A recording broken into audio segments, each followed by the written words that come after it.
So this is lecture number 4th of alternating current, and in this lecture first we will understand a very important topic, and that is a phasor diagram, and then we will start another very important topic, and that is phase difference. तो सबसे पहले हम phase diagram पढ़ेंगे और एक term समझेंगे कि phasor क्या होता है, फेजर डायग्राम क्या होता है और फेजर एक्चुअली वर्ड क्या होता है। देखिए, जब आप मैथ्स पढ़ते हैं तो मैथ्स में कुछ टूल होता है जिससे आप मैथ्स आसानी से सीख सकते हैं, जैसे एडिशन हो गया है, सब्सट्रैक्शन, मल्टीप्लिकेशन, डिवीज़न, इंटीग्रेशन या डिफरेंशिएशन। ये सब कुछ ऐसे टूल्स हैं जो मैथ्स में यूज़ होते हैं ताकि मैथ्स सीखना आसान हो जाए। सिमिलरली जब आप एसएचएम पढ़ते हैं, जब आप वेव पढ़ते हैं, जब आप अल्टरनेटिंग पढ़ते हैं, तो वहाँ आप इक्वेशंस देखते हैं साइन के फॉर्म में, कोसाइन के फॉर्म में। जैसे एसएचएम में आप इक्वेशन पढ़ते हैं x is equal to A sine omega T plus 5। Wave में आप इक्वेशन पढ़ते हैं y is equal to A sine omega T minus K X plus 5। AC में आप इक्वेशन पढ़ते हैं करंट से related I is equal to I not sine omega T. तो जब भी ऐसा साइन कोसाइन फंक्शन आता है तो इसको समझने के लिए हम एक टूल लेते हैं, एक टेक्निक काम में लेते हैं साइनोसॉइडल फंक्शन के लिए, और वो है फेजर डायग्राम। बस फेजर डायग्राम एक टूल है, ये टेक्निक है जो इस साइनोसॉइडल फंक्शन को समझने के लिए यूज में लेते हैं। फेजर, जो फेजर वर्ड है, एक्चुअली फेजर वर्ड जो है ये एक रोटेटिंग वेक्टर है और कन्वेंशनली इस वेक्टर को हम हमेशा एंटी क्लॉकवाइज घुमाते हैं। कैसे, वो अभी हम देखेंगे भी। तो फेजर का यही मतलब है, ये एक रोटेटिंग वेक्टर है जो एंटी क्लॉकवाइज घूमता है, और इसका जो लेंथ है, रोटेटिंग वेक्टर का जो लेंथ है, वो बेसिकली पीक वैल्यू को बताता है। और इस पीक वैल्यू का y एक्सिस पे प्रोजेक्शन वो आपको इंस्टेंटेनियस वैल्यू बताएगा। अच्छा, ये जो साइन और कोसाइन फंक्शन है, यानी कि साइनोसॉइडल फंक्शन है, वो कैसा होता है? ऐसा कुछ होता है। अगर हम AC की बात करते हैं तो ये पीक वैल्यू है आई नॉट और ये है माइनस आई नॉट। ठीक है, तो ये साइन और कोसाइन फंक्शन है। तो देखिए फेजर को कैसे, फेजर एक रोटेटिंग वेक्टर है। मान लेते हैं आप इस करंट को यूज करिए, AC वाले में हम यूज करवाते हैं फेजर को। तो यहां जो है आई नॉट, आपको पता है आई नॉट क्या है? ये पीक वैल्यू है, और I क्या है? ये इंस्टेंटेनियस वैल्यू है, ये आपको पता है। अच्छा, ध्यान से सुनिए। तो फेजर एक रोटेटिंग वेक्टर है जो कि पीक वैल्यू को रिप्रेजेंट करता है। तो मान लेते हैं ये जो आई नॉट है, ये आपके पास ये है, यही बेसिकली फेजर है, रोटेटिंग वेक्टर। ये आई नॉट है आपके पास, और ये एंगल थीटा मतलब ओमेगा टी इसके ऊपर अलाइन है, तो इसको बुलाते हैं फेजर। ये एक रोटेटिंग वेक्टर है, हमेशा एंटी क्लॉकवाइज में घूमेगा, ऐसे घूमेगा हमेशा, ऐसे एंटी क्लॉकवाइज में। और इस वेक्टर का आप प्रोजेक्शन लीजिए, इसका इधर प्रोजेक्शन ये हो जाएगा आपका I not sine omega t, ये projection I not sine omega T. तो इस फेजर का वाई प्रोजेक्शन यही तो है आपका इंस्टेंटेनियस वैल्यू, और ये फेजर जो वेक्टर है ये आपका पीक वैल्यू है। तो पीक वैल्यू है, इसका वाई एक्सिस पे प्रोजेक्शन आपको इंस्टेंटेनियस वैल्यू देगा। अच्छा, अब ध्यान से सुनिए। मान लेते हैं हम AC में इस फेजर को यूज करेंगे, तो ध्यान से देखिए, अगर हम बात करते हैं ये पूरा वैल्यू, तो ये पीक वैल्यू है, यानी आई नॉट, रेडियस सबसे ज़्यादा होगा। फिर यहाँ पे कहीं पे आई नॉट बाई 2 होगा, आधा वैल्यू। ठीक है, और अगर हम आई नॉट बाई √2 दर्शाने की कोशिश करें, आई नॉट बाई √2 रिप्रेजेंट करने की कोशिश करें, तो आप देखिए आई नॉट बाई 2 ये हो जाएगा 0.5, आई नॉट बाई √2 इसको लिखते हैं 0.707 आई नॉट। तो यानी I not by root two I not by two से बड़ा है, तो ये आई नॉट बाई टू है, तो क्या कहीं यहाँ पे बीच में आई नॉट बाई रूट टू होगा।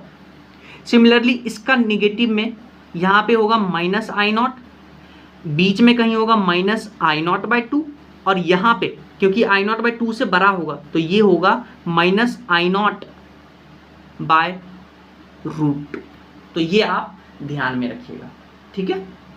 और एक याद रखिएगा कि साइन 30 होता है हाफ, साइन 45 होगा 1/√2 एंड साइन 60 डिग्री हो जाएगा √3/2।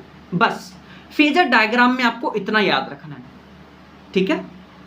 जैसे मान लीजिए आपके पास करंट का एक इक्वेशन है और आपसे बोला है कि t = 0 पे इसका फेजर ड्रॉ करके बताइए, ठीक है। तो आप कैसे करिएगा, देखिए ये पूरा जो है ये आपका पास एक पूरा जो है ये फेज एंगल है, और ये आपका जो है 30 डिग्री ये इनिशियल फेज है, ये इनिशियल फेज है। आप ऐसे भी चेक करिए कि जब आप यहाँ पे t = 0 डालिएगा, ये पूरा टर्म 0, यानी कि t = 0 पे आपके पास इनिशियल फेज है 30 डिग्री, ठीक है। तब आप इसको ड्रॉ ड्रॉ करिएगा। तो देखिए t = 0 पे ऑलरेडी इस करंट का 30 डिग्री पे अलाइन है, तो ये आपका हो जाएगा आई नॉट, और ये 30 डिग्री पे ऑलरेडी t = 0 पे है। तो अब आप क्या करिए, तो ये जो आपका है ये है पीक वैल्यू, इसका इंस्टेंटेनियस वैल्यू निकालने के लिए आप क्या करिए, इसका प्रोजेक्शन लीजिए y पे, तो ये आ जाएगा आई नॉट साइन 30, तो आई नॉट साइन 30, तो ये आ जाएगा आई नॉट बाई 2। तो ये बेसिकली है आपका, तो यहां पे जो आई हो जाएगा इंस्टेंटेनियस वैल्यू एट t = 0 वो आ जाएगा आई नॉट बाय 2। नेक्स्ट देखिए आपके पास है i = I not sine omega T, और आपसे पूछा है t = 0 पे आप फेजर बना के दिखाइए। तो देखिए इसको आप ऐसे अरेंज कर लीजिए, i = I not sine omega T plus 0, ऐसे इसको आप अरेंज कर लीजिए। तो देखिए टाइम t = 0 पे जो इनिशियल फेज है वो 0 डिग्री है, तो इसका फेजर डायग्राम कैसे बनेगा, इसका फेजर डायग्राम बनेगा कि t = 0 पे यहाँ पे है ये फेजर, तो ये इसका फेजर डायग्राम बनेगा। नेक्स्ट देखिए आपके पास बोला है i = I not sine omega T plus π/4, इसका फेजर डायग्राम ड्रॉ करिए।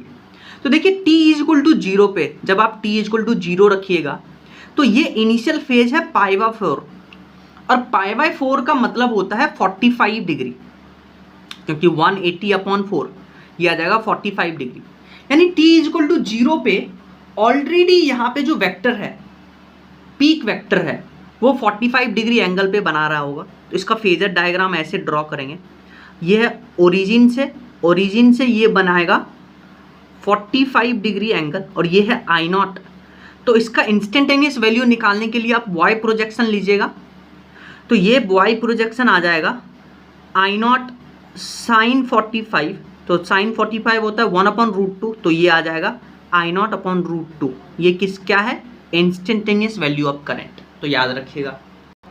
अगर आपसे बोले कि t = 0 पे आप आई नॉट बनाइए, यानी कि मैक्सिमम पीक वैल्यू बनाइए, फेजर डायग्राम ड्रॉ करिए, तो t = 0 पे मैक्सिमम पीक वैल्यू है, तो क्या हम इसको ऐसे ड्रॉ कर सकते हैं, तो ये आपका हो गया मैक्सिमम वैल्यू जो कि यहाँ से 90 डिग्री एंगल बनाएगा। तो t = 0 पे आई नॉट दिखाना था, तो ये हमने फेजर डायग्राम में दिखा दिया। लेकिन मान लीजिए t = 0 पे आई नॉट बाई 2 दिखाना है, तो ये देखिए फेजर डायग्राम बनाइए, और यहाँ पे आप देखिए ये तो पूरा आई नॉट है, आई नॉट बाई 2 कहीं यहाँ पे होगा बीच में, तो ये आई नॉट बाई 2 कब होगा, जब आप बेसिकली ये फेजर बनाइएगा आई नॉट और इसको 30 डिग्री पे ले जाइएगा, तभी तो ये आई नॉट साइन 30 डिग्री होगा और ये वैल्यू आई नॉट बाई 2 हुआ। तो ऐसे बनाएंगे फेजर डायग्राम जब t = 0 पे आई नॉट बाई 2 निकालने के लिए बोला जाए। नेक्स्ट एक क्वेश्चन देखिए जो AIPMT में पूछा गया था। आपके पास एक इक्वेशन गिवन है i = I not sine omega T, और आपसे पूछा है कि वो टाइम आप बताइए जब जब करंट जो है वो मैक्सिमम वैल्यू पहुंच जाए, कि करंट मैक्सिमम वैल्यू यानी पीक वैल्यू यानी आई नॉट पहुंच जाए, वो टाइम बताना है। अब इस क्वेश्चन को कैसे करेंगे ध्यान से सुनिए। इनिशियली फेज आपके पास ये है I is equal to I not sine omega T plus zero, इसको ऐसे लिख सकते हैं। तो इनिशियली जो है फेज में, फेजर डायग्राम में वो 0 डिग्री पे है, तो इसको ड्रॉ कर लीजिए, इसको ड्रॉ करिए। तो इनिशियली 0 डिग्री पे है, यानी कि इनिशियली आपका ऐसा है फेजर डायग्राम। फिर आपको क्या करना है, मैक्सिमम ले जाना है। तो अभी मैंने आपको बताया था कि अगर आपको मैक्सिमम ले जाना है तो फेजर आप ऐसा ले जाइएगा, आई नॉट जो कि यहां से 90 डिग्री एंगल बनाएगा, ठीक है। तो यानी कि यहां से यहां जाने के लिए कितना घूमना पड़ा आपको, 90 डिग्री, यानी कि 90 डिग्री आपको घूमना पड़ा है, ठीक है। तो अब आप सुनिए इसमें कितना टाइम लगेगा। अगर आप 360 घूमते हैं, यहां से वापस यहां पे आते हैं, उसमें टोटल टाइम लगता है टी, टोटल टाइम पीरियड। अगर आप 1 डिग्री घूमिएगा तो उसमें टाइम लगेगा T/360। अगर आपको 90 डिग्री घूमना है मैक्सिमम जाने के लिए, तो आप टाइम उसमें लगेगा T/360 into 90 and that will be T/4 second. तो ये आंसर हो गया कि आपको 0 डिग्री से मैक्सिमम जाने के लिए टाइम जो लगेगा दैट इज T/4। ऐसे क्वेश्चन सॉल्व करना है। नेक्स्ट आपके पास ये एक क्वेश्चन है, ये जेई मेंस में क्वेश्चन पूछा गया था। ये है I is equal to I not sine omega T plus π/6।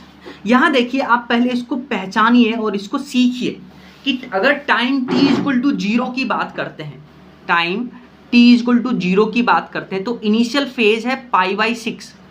π/6 मतलब ये है 30 डिग्री पे, और आपको बोला है कि वो टाइम बताइए आप जब ये बेसिकली पीक वैल्यू जो है, जब आपका इंस्टेंटेनियस वैल्यू जो है वो मैक्सिमम वैल्यू में चला जाए, यानी कि वो टाइम बताना है जब करंट जो है वो पीक वैल्यू यानी मैक्सिमम वैल्यू आई नॉट में पहुंच जाए, वो टाइम बताना है।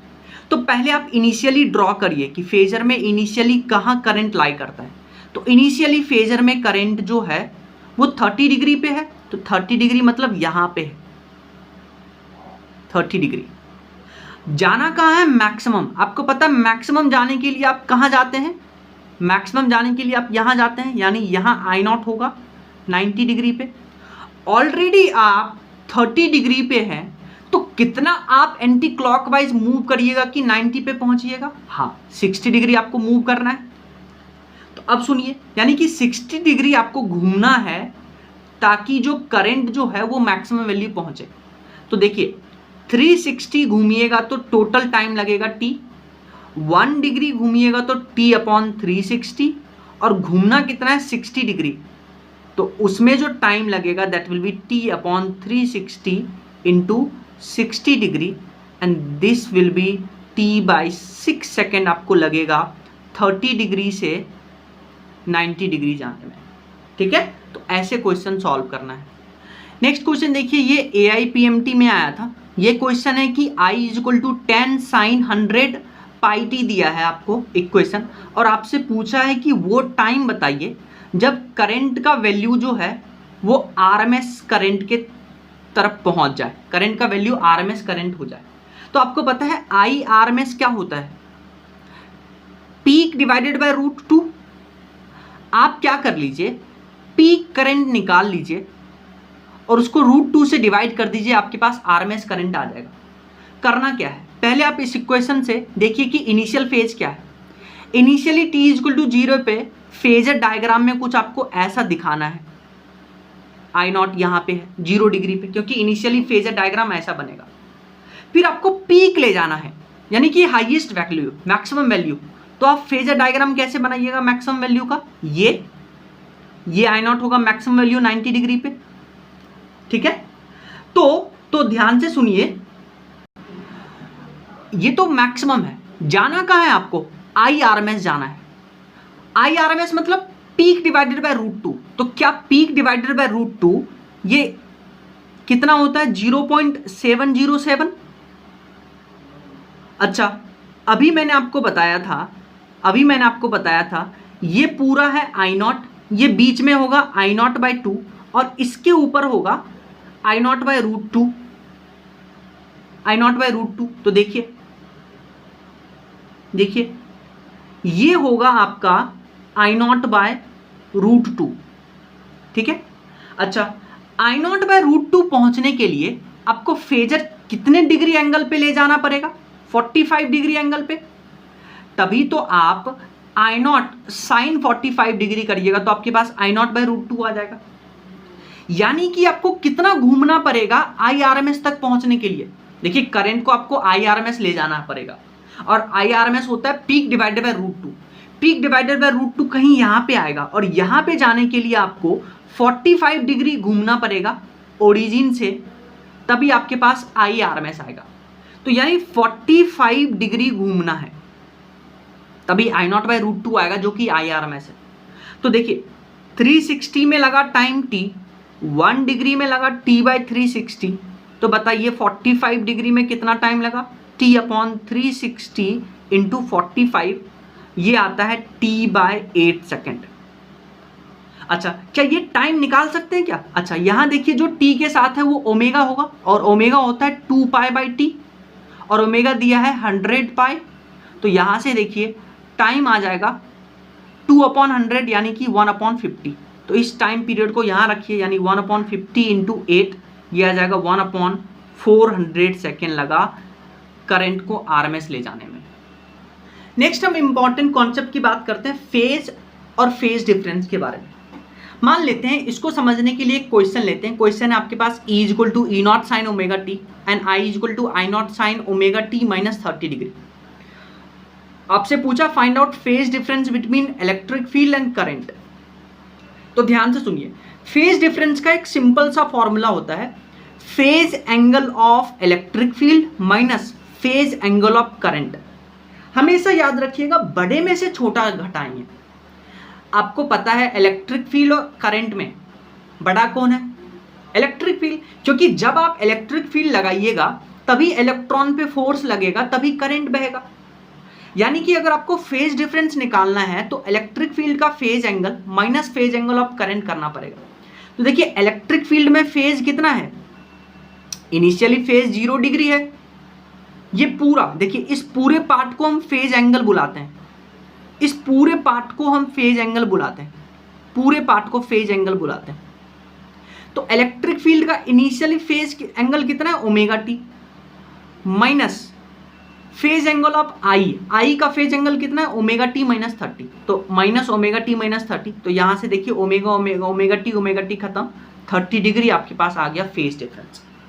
तो आप यहां से बोलिएगा पॉजिटिव आया है तो आप यहां से बोलिएगा कि जो ई का फेज है, ई जो है वो आई से लीड कर रहा है 30 डिग्री से, यानी ई बड़ा है और ई लीड कर रहा है आई से 30 डिग्री से। नेक्स्ट क्वेश्चन देखिए, आपसे बोला है E equal to E not cos omega T, I equal to I not sine omega T, और आपको बताना है phase difference between electric field and current. अब आप देखिए, अगर आप ऐसा करते हैं, फेज डिफरेंस होता है phase angle of E minus phase angle of I।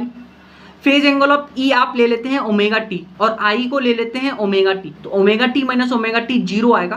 पर ये गलत है, ये पाप है, क्योंकि एक कॉस में है एक साइन में है। आपको पहले दोनों को सेम में ले जाना पड़ेगा, या तो कॉस को साइन में या साइन को कॉस में। तो हम क्या करते हैं, इस कॉस को हम साइन में ले जाएंगे। तो आपको पता है साइन 90 प्लस थीटा वो होता है कॉस थीटा, और 90 को पाई बाई 2 लिख सकते हैं और थीटा को ओमेगा टी। तो sign pi by 2 plus omega T वो कॉस थीटा के बराबर होता है। तो क्या हम कॉस थीटा के जगह पे लिख सकते हैं क्या sine pi by 2 plus omega T? तो लिख दीजिए, E equal to E not cos omega t था, तो इसको लिखेंगे E equal to E not sine pi by 2 plus omega t. अच्छा, sine pi by 2 minus omega t ये भी कॉस थीटा होता है, पर इसको यूज नहीं करेंगे क्योंकि हमें माइनस में नहीं, हमें आंसर पॉजिटिव में चाहिए और इलेक्ट्रिक फील्ड बड़ा है, इसलिए ये फॉर्मूला यूज करेंगे क्योंकि आंसर हमें ओमेगा टी पॉजिटिव में चाहिए। तो E equal to E not sine pi by 2 plus omega T. अब देखिए ये है phase angle of electric field और फेज एंगल ऑफ I क्या था? ओमेगा टी, क्योंकि अब दोनों साइन में आ गया। अब लगाइए, अब फेज डिफरेंस लगाइए इलेक्ट्रिक फील्ड माइनस आई का, तो इलेक्ट्रिक फील्ड का क्या pi by 2 plus omega T minus omega T, तो ओमेगा टी कैंसिल, तो ये आ गया आपके पास पाई बाय 2 यानी 90 डिग्री। तो इससे क्या पता चलता है कि जो इलेक्ट्रिक फील्ड है वो करंट से लीड कर रहा है 90 डिग्री से। तो इसका फेजर डायग्राम कैसे बनेगा, ये आपका इलेक्ट्रिक फील्ड, ये आई और ये 90 डिग्री से लीड कर रहा है। अब हम बेसिकली कॉन्सेप्चुअल एक पॉइंट पढ़ेंगे, हम पढ़ेंगे रजिस्टर, इंडक्टर और कैपेसिटर के बारे में कुछ इंपॉर्टेंट पॉइंट। आपको पता है रजिस्टर में ओमिक रेजिस्टेंस को आर से डिनोट करते हैं, इसका यूनिट होता है ओम, और ओम्स लॉ के अकॉर्डिंग हम रेजिस्टेंस में लगाते हैं V equal to I R. Similarly inductor को हम L सिंबल से डिनोट करते हैं, और इंडक्टर के लिए जो ओमिक रेजिस्टेंस होता है उसको XL से डिनोट करते हैं, इसका भी यूनिट ओम होता है, और XL का वैल्यू होता है ओमेगा L, याद रखिएगा, और XL को बुलाते हैं इंडक्टिव रिएक्टेंस। तो यहाँ से अगर आप ओम्स लॉ लगाइएगा तो आप V equal to I R मत लिखिएगा, क्योंकि R तो रजिस्टर के लिए रेजिस्टेंस है, पर इंडक्टर के लिए रजिस्टर जो है, रेजिस्टेंस जो है वो एक्सएल से डिनोट करते हैं, इसलिए यहाँ पे ओम्स लॉ लगेगा V equal to I XL, और एक्सएल का वैल्यू होता है ओमेगा एल। कैपेसिटर इस सिंबल से डिनोट करते हैं और C से इसको रिप्रेजेंट करते हैं। कैपेसिटर के लिए ओमिक रेजिस्टेंस को एक्सिस से डिनोट करते हैं, इसका वैल्यू होता है 1/ओमेगा C, इसका भी यूनिट होता है ओम, और इसको बुलाते हैं कैपेसिटिव रिएक्टेंस। और यहाँ अगर ओम्स लॉ लिखिएगा तो वो होगा V equal to I R, R के जगह पे XC, क्योंकि R रेजिस्टर के लिए यूज करते हैं, XC कैपेसिटर के लिए यूज करेंगे। तो ये इंपॉर्टेंट कॉन्सेप्चुअल पॉइंट आपको पता होना चाहिए। नेक्स्ट एक इंपॉर्टेंट पॉइंट है कि अगर आपको कुछ भी मेंशन ना हो, जैसे आपको बोला करंट, जैसे आपको बोला वोल्टेज AC करंट, AC में अल्टरनेटिंग करंट में, तो अगर कुछ भी मेंशन ना हो तो आप करंट को IRMS करंट मान के चलिएगा और वोल्टेज को VRMS मान के चलिएगा। तो देखिए, if nothing is mentioned then it should be taken as RMS value. For example मान लीजिए आपसे बोला if 220 volt AC supply is given, तो आप इसको VRMS कंसीडर करिएगा, consider it as RMS value, यानी VRMS आपको गिवन है 220 वोल्ट। अच्छा, VRMS और पीक वैल्यू में आपको पीक बताना है कितना, तो VRMS और पीक में एक बेसिकली होता है रिलेशन, वो होता है VRMS equal to V0 upon √2। तो पीक निकालना है तो √2 से VRMS में मल्टीप्लाई करेंगे, यानी कि √2 इंटू 220, यानी V0 यानी पीक वैल्यू आ गया 311 वोल्ट। कुछ ना गिवन हो तो आप VRMS मानिएगा, और पीक निकालना है तो इस फॉर्मूले को आप यूज करिएगा।